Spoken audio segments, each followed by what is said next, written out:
I mean, that's a great question. I think I think this is, my most accomplished film yet. So maybe I needed to work on those other films to be able Mm, to tackle this film because it was very complex and I've never, filmed a documentary with a family member before, and I've certainly never put myself in a film before. And I wasn't planning on it. We kind of right. filmed it in a way where I could edit myself out or put myself in.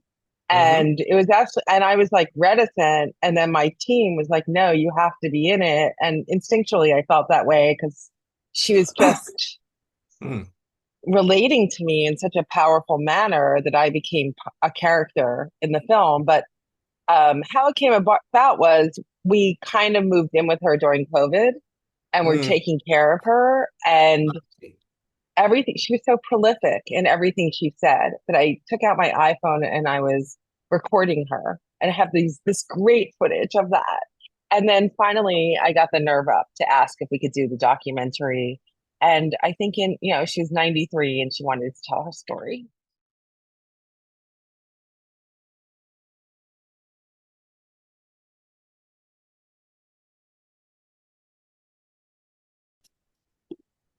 I mean, I think back in the day, people didn't see it that way because it was very controversial and like not many people knew that Julie was behind the scenes, like I see. supporting the Right. models.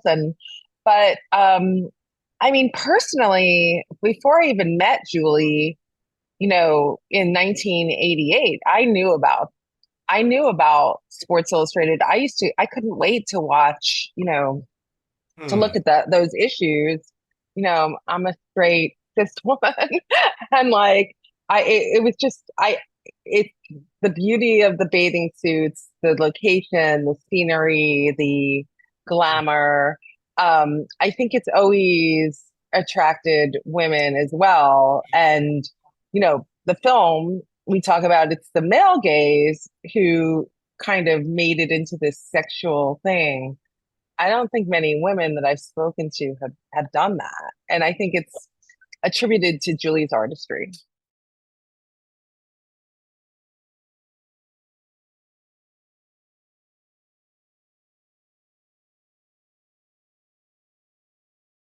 Yes, I think you're exactly like, you're just doing your job.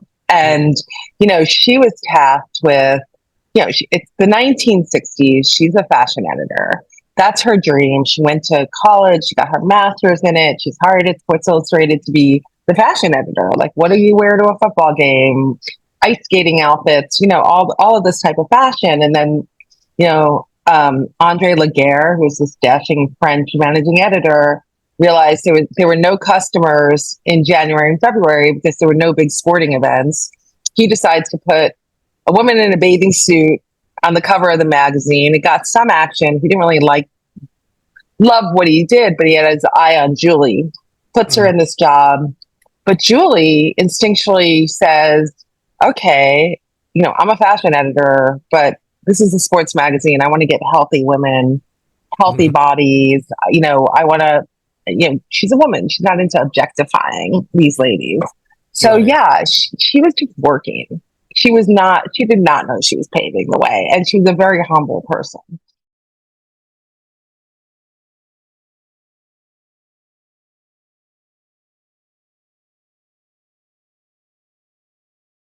I mean, she was an artist and she was a perfectionist. And, being her daughter in law, I got access to everything.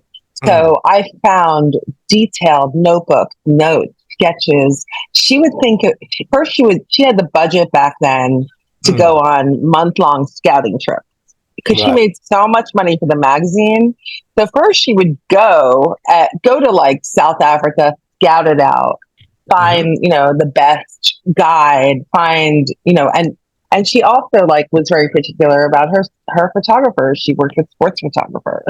Mm, And, she used to say, like, we're going on location for a month. If there's a diva, if I mm. don't get along with you, if the women don't get along with each other, the shoot is killed.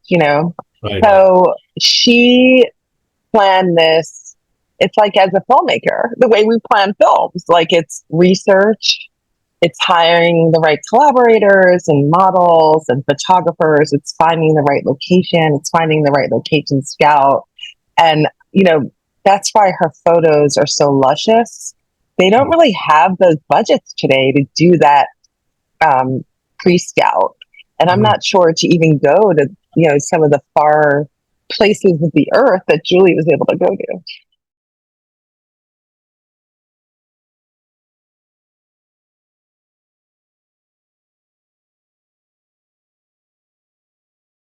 Yeah, she shot everything, but his shots ended up in the magazine. I mean, I don't think her shots did, but she wanted to see what the photographer was seeing, which was like such a benefit to me, because when I finally got into her archival material in her chicken coop, which you saw in the film, we digitized, I think, 5,000 archival slides, Polaroids, Super 8s, and there's probably about 40,000 left that I haven't gotten to.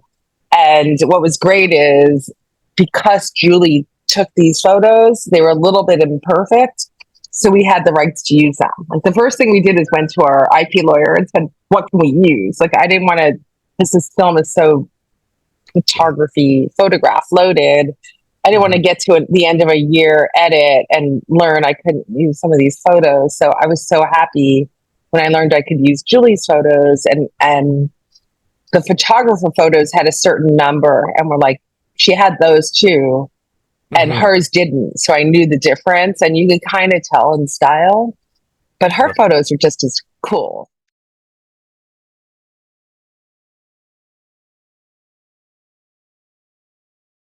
I mean, well, all the Polaroids are hers in the film, and most of the photos of the models, because like you'll see, like in some photos, like maybe a little, like you'll see the photographer in it a little bit, or, because those are the ones I had rights to. So yeah, I wanted to use her photos because it's her story, and of course, like the covers and certain things we had to use and would use, but it was super fun to use those photos.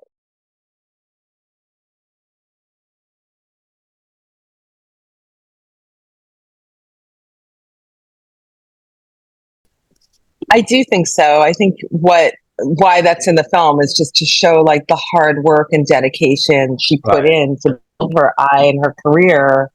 And, I think it's funny because a lot of younger generations love this film because it's like old school. Like, nobody knows what a file cabinet is anymore. Right. Like a typed document.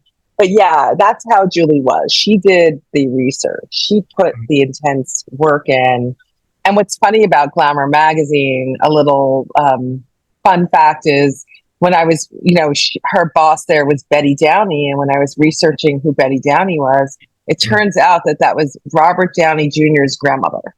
Oh, I see. So her first boss at Glamour, who had an eye on her, is related to Robert Downey Jr. That's an interesting tidbit.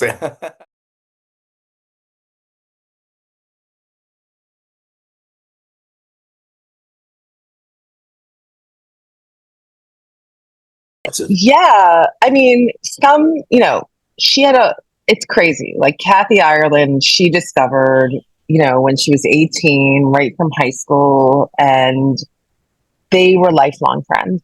Like she helped gave Kathy business advice. Kathy started her first business, Kathy's business is $1 billion industry. But Kathy would call Julie every Sunday afternoon till she died. And when she was dying, this is kind of beautiful, is, Kathy's a very religious woman, and we're kind of not. And we were all in the room with Julie as she was passing, and we called Kathy to pray. And Kathy got on the phone and she did a prayer for Julie as she was passing. And I just will never forget it. And, when I went to do this film, Kathy was the first person I told, because she called while I was filming and Julie said, there's cameras on me. And Kathy's like, really? And then Kathy and I knew each other for a while, and she got on the phone and I told her my intentions, and she was all in. And I thank her so much, because that gave me the confidence to do this. And Kathy was the first supermodel we interviewed for this. And then once Kathy was in, everyone came on board. Carol, Tyra, Rashumba, Elle, Cheryl Tiegs, Christie Blenkely. And how powerful to be this woman, this woman who nobody really knew, who her whole career, and then your colleagues come back to honor you at the end of your life. And female colleagues, to me, it's really powerful. Like, as women, we really have to honor each other. We have to hold each other up. This is a hard life. It's still not easy to be a working woman in 2025. And, I'm just so impressed with these ladies, because they get as much publicity as they need. They did not need to do this film. And all of them were all in.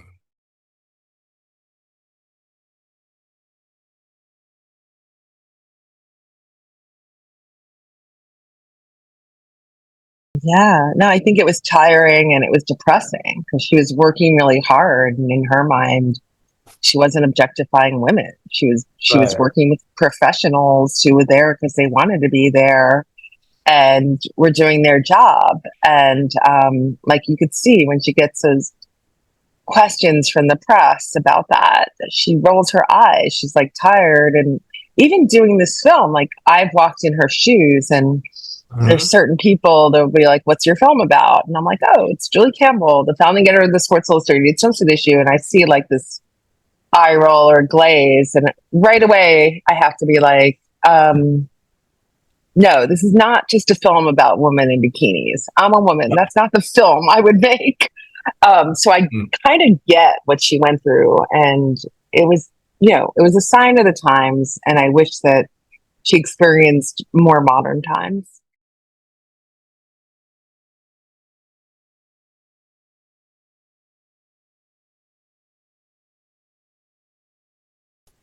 I mean, I love that question. And what's really interesting in shooting this film, sometimes we don't reflect on those who are closest to us and like what their meaning is in our lives. And as I did this film, I realized how much influence Julie had on every aspect of the woman I am today. From the clothes I wear, from my style, from intellectual curiosity, from books and research, to my career, to the way I go about my films with research and diligence. And so I'm just hoping that audiences take that as well and get kind of the gift of Julie, as I did, and as the ladies, the power ladies, these famous, amazing, intellectual, smart women have received from Julie, and we're sharing it in the film. Well, they told me to wrap it up. Thank you so much. I had a good time talking to you, Joe. Oh, these are great questions. Thank you so much. I really enjoyed talking to you.